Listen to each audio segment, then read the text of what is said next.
ఆయనకు అసలు ఒక రూపమును తీసుకోవలసినటువంటి అవసరము లేదు. అటువంటి స్వామి ఈ కంటితో చూడడానికి వీలైనటువంటి రూపమును పొందాడు. దేనికోసం ఆయనే చెప్పాడు, పరిత్రాణాయ సాధూనాం వినాశాయ చ దుష్కృతాం ధర్మ సంస్థాపనార్థాయ సంభవామి యుగే యుగే.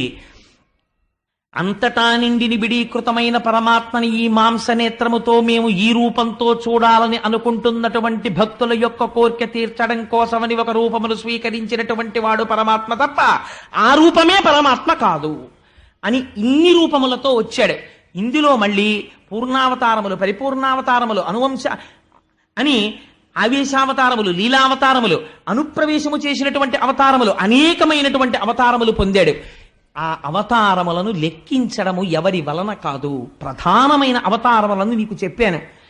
ఏ మనుష్యుడు కొన్ని కోట్ల కోట్ల జన్మల నుంచి ఈశ్వరుడు లోకమును రక్షించడానికి ఇన్ని అవతారములను స్వీకరించాడని వినలేదో, ఆయన యొక్క కళ్యాణ గుణములను స్మరించలేదో, అటువంటి వారు విని తరించిపోవడానికి భాగవతంలో